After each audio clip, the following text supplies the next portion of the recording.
네, 안녕하십니까. 영토학자 장계황입니다. 오늘은 여러분들하고 민족의 영산이라고 하는 백두산에 관련돼 갖고 뭐 여러 가지가 있지만은 일단은 백두산 문화에 대해서 좀 알아볼 수 있도록 하겠습니다. 앞으로 제가 시리즈로 짧게 해갖고 이제 백두산에 관련된 생성 과정과 뭐 때로는 이제 백두산의 현재 식생대라든가 백두산의 의미 뭐 이런 것들을 얘기를 할 텐데, 오늘은 뭐 저는 영토학자다 보니까 백두산 문화에 대해서, 이 백두산 문화라고 하는 것은 우리 민족의 문화입니다. 그러니까 우리가 늘 이렇게 얘기하잖아요. 민족의 영산, 백두산 이렇게 얘기하는데, 백두산 문화를 우리가 이해를 못하고는 뭐 아무것도 안 됩니다. 우리가 환인과 한운과 당군이라고 하는 이 개념이 모든 것이 어디서 진행이 되나요? 백두산에서 진행이 됩니다.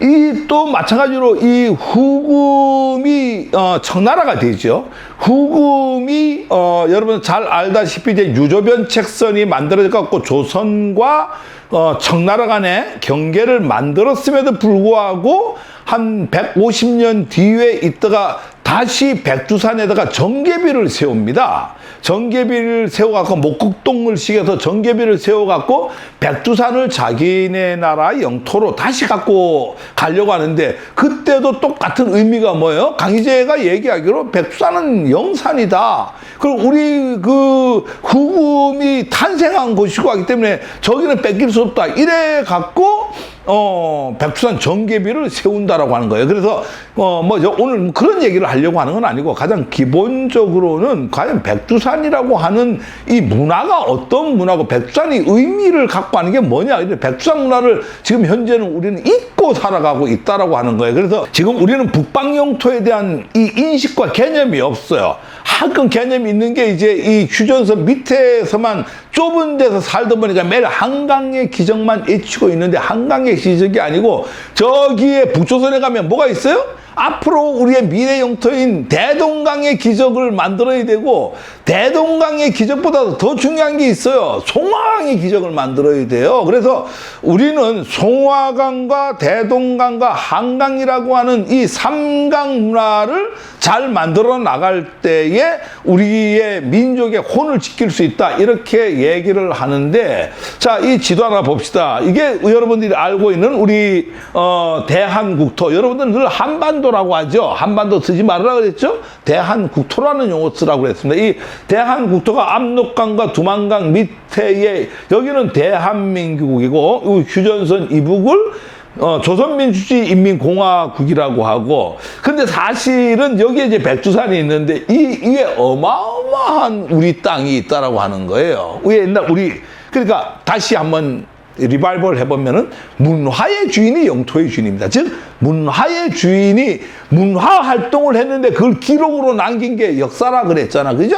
문화 활동을 했는데 거기에 물건이 있으면 그건 고고학이라 그랬잖아, 그죠? 그래서 문헌적 기록의 역사나 고고학의 동일 문화권이라고 하는 것은 역사의 주인이잖아요. 역사의 주인이 뭐예요? 영토의 주인이죠. 그래서 영토주권이라고 하는 것은 문화주권자가 영토주권자라고 하는 거예요. 그래서 그 사람들이 바로 역사주권을 갖는 거예요. 그래서 여러분들 문화주권, 역사주권, 영토주권, 이거는 동일한 주권의 관계다. 그 범위를 얘기할 때, 그래서 그 범위를 동일한 주권이라고 하는 이 개념을 갖고 한다면 엄청난 우리가 이쪽에 송화강에 관련된 부분들. 그래서 제가 여기서 말하는 한강과 대동강과 송화강은 이게 지금 송화강 줄기입니다. 왜 이 송화강을 얘기를 하냐면은 인류의 생성이라고 하는 개념은 강을 통해서 이루어진다라고 하는 건 여러분 너무나 잘 알잖아요. 그래서 이 송화강을 이해를 한다라고 하는 것은 우리가 찾고 곧또 회복을 해야 될 북방 영토를 이해한다. 그런데 지금 우리는 송화강에 대해서 다 잊어버리고 있어요. 송화강의 이 물줄기는 백두산 정계비에서 하나의 그 오도백화가 바로 송화강의 그 작은 물줄기 중에 하나입니다. 그래서 백두산 천지에서 내려가서 이 큰 강을, 송화강을 이루어 갖고 어디로 나가죠? 태평양으로 나가게 됩니다. 이 블라디보스토크 이쪽으로 해서 태평양으로 이렇게 나가게 되는 게 송화강인데, 이 송화강의 문화가 원래의 대륙 사관에 의한 대륙 민족으로서의 대한민국 문화가 아닌가. 그래서 우리가 이 송화강의 문화를 빨리 찾고 이해를 하는 게 중요하다. 거기에 중심선에 있는 게 바로 이 백두산이다. 이렇게 보시면 됩니다. 이 송화강이 바로 여기가 백두산입니다. 백두산에 이 오도백화에서, 뭐 이도백화, 삼도백화 아시죠? 이 오도백화에서 이렇게 쭉 나가서 지린으로 해서 하얼빈으로 해서 자무스로 해서 이렇게 해갖고, 여기 보면은 이제 위에 저쪽에 러시아 시베리아에서 내려오는 아무르강, 헤론강이라고 하죠. 아무르강과 합쳐갖고 이게 어디로 가냐면은 동해로 태평양으로 빠져나갑니다. 그래서 이 송화강의 바로 발원지가 백두산의 오도백화다. 백두산 오도백화에서 이루어진 게 지린, 하얼빈, 자부스 해갖고 아무르강과 헤론강과 만나서 태평양으로 간다. 이걸 기억을 하신다라고 하면은, 이 문화라고 하는 건 우리가 백두산 문화가 바로 이 송화강 문화다. 이래 송화강을 이해를 해야 되는데, 이 송화강을 통해서 우리가 이쪽의 역사의 어떤 흔적을 찾아야 될 게 너무나 많다. 뭐 이런 얘기를 하고 싶고요.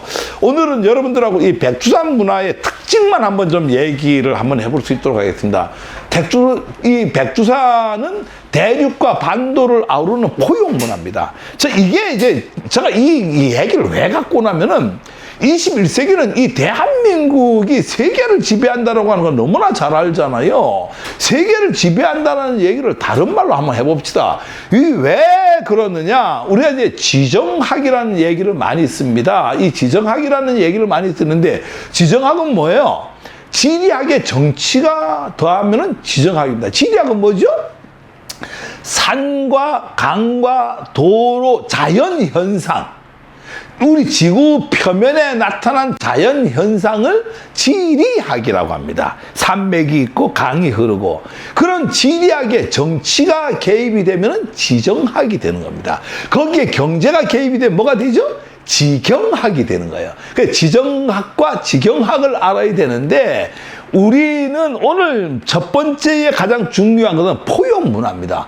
포용 문화라고 하는 개념이 이미 우리가 지금 21세기에 들어서 디지털 문화가 되면서 우리가 세계 문화의 중심이 되잖아요. 이 세계 문화의 중심이 된다라고 하는 것은 우리가 포용 문화를 갖고 있기 때문에, 지금 다시 얘기해서 포용 문화라고 하는 개념은 이런 개념이에요. 이 세계 인류의 문화를 크게 두 가지로 대별한다고 하면은, 한 곳에 정착해갖고 먹고 사는 농경 문화가 있고, 끊임없이 이동을 하면서 목축들을 길러갖고 거기다 경제적 이득을 취해갖고 하는 목축 문화, 이 두 가지 문화로 대별이 됩니다. 그런데 이 우리 한민족, 배달족이라고 하는 것은 목축 문화와 농경 문화를 다 갖고 있는 민족이에요. 그러다 보니까 포용성이 있을 수밖에 없다는 거예요. 그러니까 농경 문화 속에서 살던 사람들은 대륙적 기질이 없어요. 그 사람들은 정체된 한 공간에서 살았기 때문에 주로 체면을 중시 여깁니다. 대표적인 나라가 어디예요? 일본 같은 나라예요. 일본 가면 되게 깨끗하고 그 사람들 되게 뭐 친절한 것 같지만은, 그 이유는 너무나 간단해요. 그게 그렇게 좋은 게 아니라는 얘기예요. 왜 간단하냐면, 그 사람들은 한 곳에 500년 전에도 자기 조상들이 살았고, 앞으로 500년 후에도 자기 후세들이 살아야 되기 때문에 거기서 막 행동을 못 해요. 체면을 중시 여긴다라고 하는 거예요. 그러니까 그 사람들은 만나면은 이렇게 하면서 친절한 척 하는데, 그게 전형적인 농경 문화, 한 곳에 정착해갖고 살았던 농경 문화의 대표적인 거예요. 그러니까 목축 문화는 뭐예요? 별로 그런 거 없어요. 뭐 그냥 이렇게 툭하고 그냥, 우리 서양 문화가 대표적인 목축 문화죠. 거기는 목축 문화라고 하는 이 개념은 우리가 달리 보면은, 오늘 만났다가 내일 헤어지는 거예요. 그러니까 굳이 거기다가 나를 막 알리려고 하고 뭐 잘 보이려고 안 합니다. 대신에 기분 나쁘면 빠방 싹 주기도 하고 이러죠. 그러니까 엘리베이터에서 서양 사람들을 만나면 어떻게 하죠? 그 좁은 공간에서 만나면은 찌 웃죠, 그죠? 이것도 모르는 사람들은 뭐 서양 사람들은 미소가 어떻느니 웃기는 얘기예요. 그런 거 아니고 항상 이 목축문화 속에서는 오늘 만났다 내일 헤어지기 때문에 쏴 죽이기도 하고 이러니까 내가 너를 해치지 않는다라는 신호 사인을 보내는 거예요. 히 이렇게 하면서 그게 그런 좋은 문화가 아니에요. 근데 우리는 어떻느냐? 우리는 이 목축문화와 농경문화를 다 갖고 있습니다. 우리가 여러분들 너무 많이 들었잖아요. 어떤 말 들었어요? 지정학적 측면에서. 늘 우리 초등학교 다닐 때부터 매일 우리나라는 지정학적 측면에서 의대 침입도 많이 받고 뭐 이런 얘기 했는데 우리는 지정학적 측면에서 이 대륙문화와 이 여기에 농사를 짓는 농경문화가 적절하게 배합이 돼서 우리는 포용적 문화를 갖고 있습니다. 그러니까 지정학적으로 포용적 문화인데 두 번째 포용적 문화는 이 바로 대륙으로 넘어가는 뭐가 있어요? 대륙으로 넘어가는 길목에 있어요. 그러면은 그게 아까 농경문화와 목축문화로 대별했다라고 하면은 또 하나를 대별하면 뭐예요? 대륙문화와 해양문화. 그 대륙문화라고 하는 것은 비교적 정착성이 좀 강한 사람들이에요. 해양, 그러니까 정착성이 좀 정적이라고 하는 개념이에요. 그런데 이 해양문화라고 하는 건 상당히 공격적이죠. 그러니까 먹고 살기가 힘들고 이러니까 다른 대륙을 찾아갖고 진취적으로 막 가는 거예요. 근데 이 해양문화하고 대륙문화가 만나는 접점이 어디예요? 그 접점이 바로 여기에요. 그러니까 여러분들 대륙문화를 얘기할 때 대륙이 뭐예요? 그 내가 사람들한테 많이 물어보면 그 말을 이해를 못해요. 대륙이 뭐야? 대륙은 이 세계에서 가장 큰 대륙이 어떤 대륙이에요? 저기 프랑스서부터 바로 여기 그 블라디보스토크 위에까지 태평양 전화 이게 가장 큰 대륙이에요. 이게 유럽과 아시아를 통일하는 같은 하나에 갖고 있는 대륙이잖아요. 이게 가장 큰 대륙인데 이 큰 대륙의 중심 세력이 이 대륙 문화를 갖고 있고 요즘 해양 문화라고 하는 것은 미국이라든가 영국이라든가 일본도 해양 문화권이죠. 그럼 그 만나는 접점이 어디예요? 바로 이 부분이에요. 여기서 이 대륙 문화하고 해양 문화가 만나. 그러니까 농경 문화하고 목축 문화를 우리는 다 갖고 있고 해양 문화하고 대륙 문화를 다 갖고 있으니까 우리가 얼마나 포용적. 그러니까 컨버전 소사이어티. 컨버전 뭐야? 융합. 그러니까 다른 나라는 융합이 잘 안 돼요. 그냥 이 목축문화 속에서 해양문화권만 갖고 있는 사람들은 거칠고 막 이렇고 농경문화 속에서 이쪽 해양문화도 갖고 있는 사람, 농경문화 속에서 대륙문화 갖고 있는 사람들 이런 사람들은 또 소심하고 남한테 그냥 잘 보이려고만 하고 아부 떨고 이러는데 우리는 그런 목축문화와 농경문화, 해양문화와 대륙문화를 다 갖고 있다 보니까 엄청나게 이렇게 포용적 개념을 포용문화를 갖고 있다. 이래서 대륙과 반도를 아우르는 포용문화를 갖고 있다. 두 번째로는 이게 이제 이 용천문화, 천지에서 솟아나는 용천문화. 이게 무슨 얘기냐니까 우리가 모든 저수지 물은 어떻게 되죠? 위에서 비가 오면 산에서 물이 내려와서 한 군데 고이게 되죠. 그 물은 우리가 저수라고 합니다. 그런데 우리가 말하는 백두산 천지라고 하는 건 저수가 아니죠. 뭐 비가 와서 물이 이렇게 고인 거예요? 아닙니다. 이게 용천이에요. 밑에 땅에서 물이 올라와 갖고 천지 못이 만들어졌다라고 하는 거예요. 이 용천이라고 하는 개념이 저수의 개념하고 틀린 거는 뭐냐면은 용천의 개념은 생성의 개념입니다. 창조의 개념이에요. 그러니까 우리 문화라고 하는 것은 이 용천 문화, 백두산 문화에 의해서 밑에서 용천수가 올라오듯이 우리는 끊임없이 창조를 하고 생성을 해내는. 그래서 우리 문화를 여러분들 이제 뭐 다음에 한번 제가 이제 마고 문화를 갖고 얘기를 할 텐데 마고 문화 이게 마고라고 하는 이 개념이 뭐예요? 마고성 이런 얘기 많이 들어봤죠? 마고의 성으로 보면은 뭐예요? 여성입니다. 마고가 가장 기본적으로 갖고 있는 게 뭐예요? 창조의 개념이고 마고 문화의 가장 기본은 생성의 문화입니다. 그러니까 마고 문화라고 하는 이 개념의 생성의 문화라고 하는 게 마고의 가장 기본이 되고 기준이 되는 게 뭐죠? 양수 문화입니다. 그러니까 우리가 애가 태어날 때 어디서 태어나요?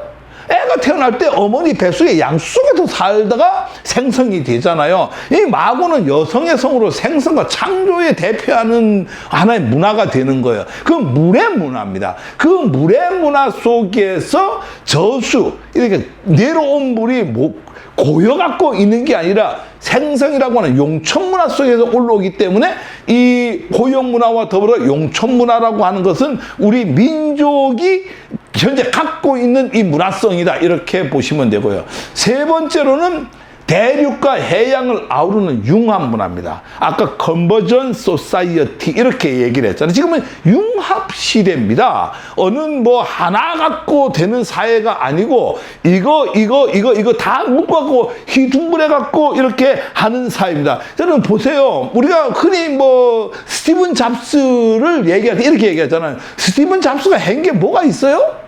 스티븐 잡스는요, 네모난 깡통 속에다 뭐 집어넣었어요? 삼성과 현대가 기술 개발한 전화기 기술 집어넣고요, 남이 개발한 이 디지털 사진기 그 속에 집어넣고요, 인텔이 개발한 인터넷 기술 집어넣었어요. 그럼 그 기술 속에 스티븐 잡스가 얘기하는 애플사의 기술이 있나요, 없나요? 없습니다.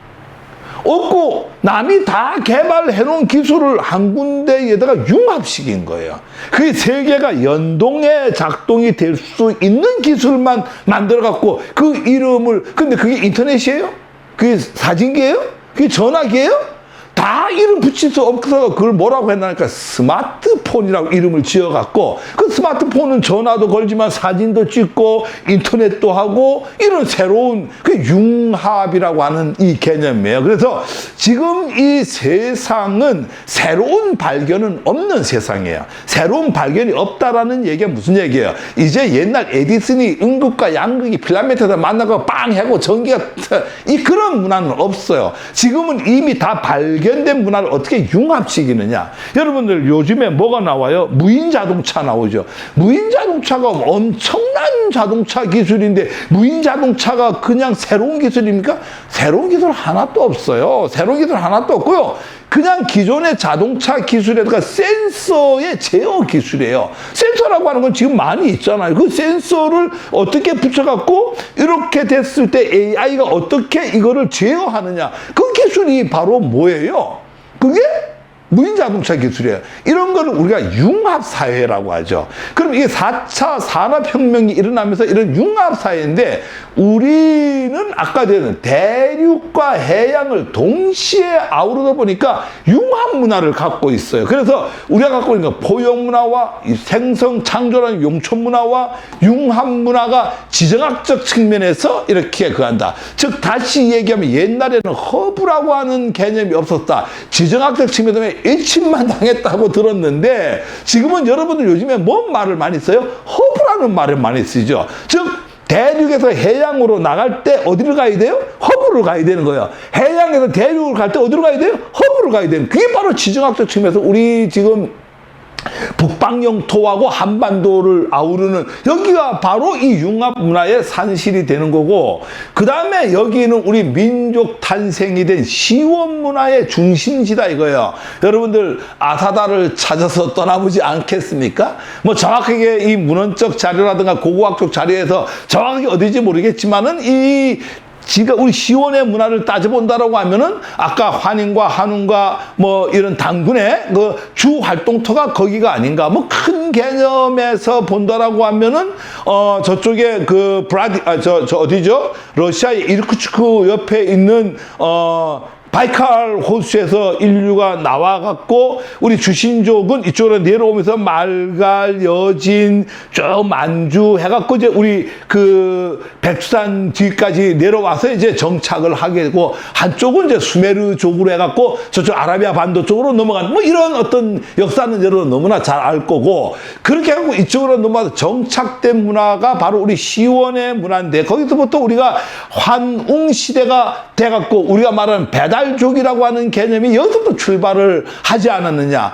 그러 본다라고 하면 이 백두산이라고 하는 이 개념은 포용문화와 용천문화와 융합문화와 시원문화 이 네 개를 동시에 갖고 있는데 여기에 바로 이 강이라고 하는 우리 현재 대한민국이라고 하는 게 뭐예요? 대한민국이라고 하는 건 한강을 중심으로 일어나잖아요. 똑같은 개념으로 저쪽에 북조선이 우리 일어난다면 대동강을 중심으로 평양을 중심으로 일어나는 거예요. 똑같은 개념으로 북방 영토를 함께 어우러져 간다라고 하면 바로 이 송화강을 중심으로 해갖고 일어나지 않겠는가. 이 송화강에 바로 지류의 시원의 물줄기가 바로 태어나는 것이 바로 백두산이다. 그래서 우리가 백두산 문화를 바로 이해를 할 때에 뭐가 되겠어요? 우리가 우리의 민족성의 혼을 찾고 우리의 미래로 나갈 수 있는 어떤 그런 계기가 되지 않을까 이렇게 생각합니다. 오늘은 여러분들하고 백두산 문화에 대해서 알아봤는데 앞으로 계속 백두산 시리즈로 해서 백두산에 관련된 얘기들을 계속해서 해나가면서 우리 민족 혼을 다시 한번 일깨우는 시간을 가져볼 수 있도록 하겠습니다. 시청해 주셔서 감사합니다.